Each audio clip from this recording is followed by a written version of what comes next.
those guys get back to work on Monday and progress? What have you seen so far this week? I think they're working hard. Whether we made progress or not, we'll find out in a couple of days. Yeah, but they're working hard, trying hard, man. The one thing I know is these guys care. So we're focused and working hard. The defense in particular, how they responded this week? Focused and working hard.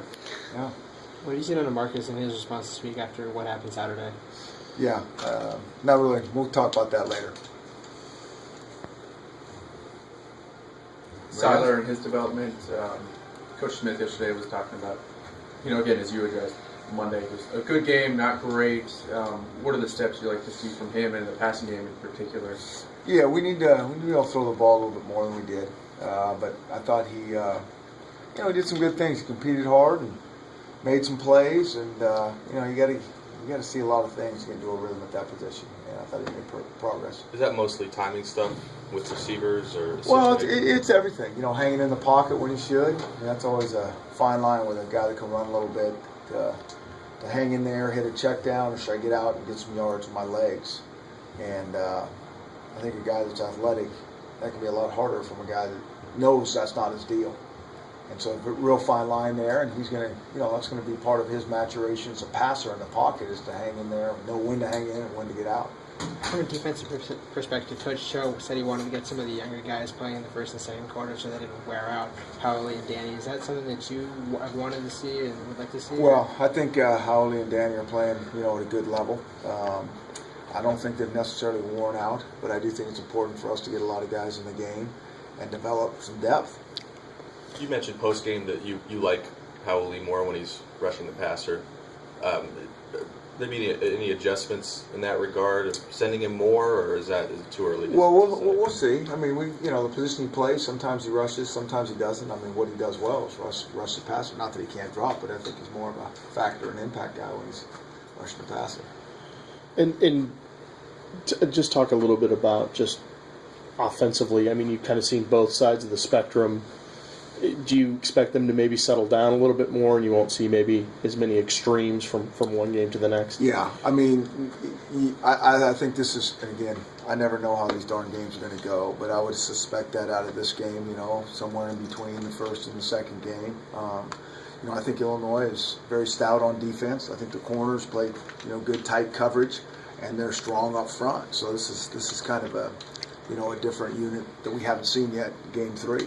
And Coach Smith said that Cyler came out of the game maybe a little more beat up than you would have liked. Is he okay? I think that's what he's going to be.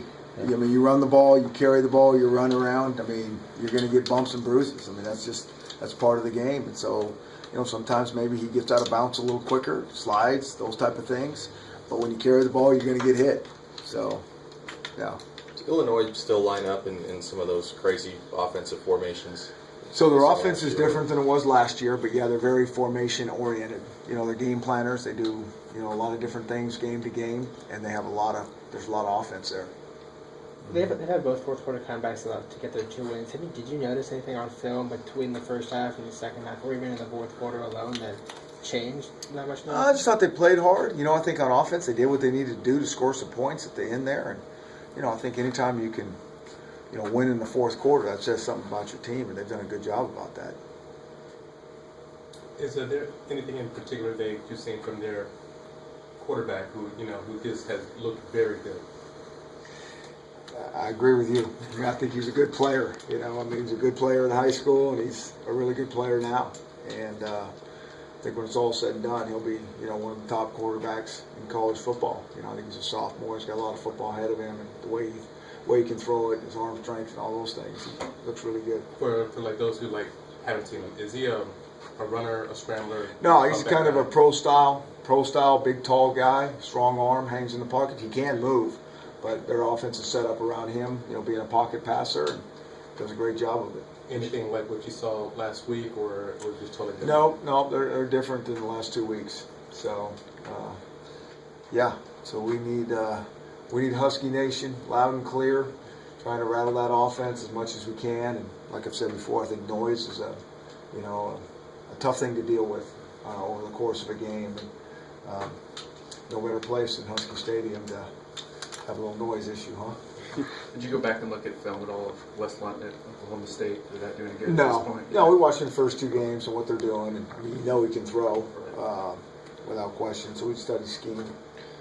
And what about last year's film? I mean, with their changes, do you almost get more out of it for your guys and kind of what they did against them that was good? Well, I think you look at a lot of personnel. They got all the guys back. I mean, they really do. And then you see, what's the same. That you're seeing the same from last year, the carryover on defense. They're, doing a lot of the same things. But they got most of their guys back. They do it better. And then on offense, again, it looks quite a bit different with the new quarterback. Do they also look like a team that's just kind of maturing in their system with a relatively young coach? Well, so they've been there, I think, maybe going on year 3 here, and it looks like that. I mean, they got their guys in there, and their systems are in place, and you look at them last year, what they did to the first 2 games, and to me, they look like a different team.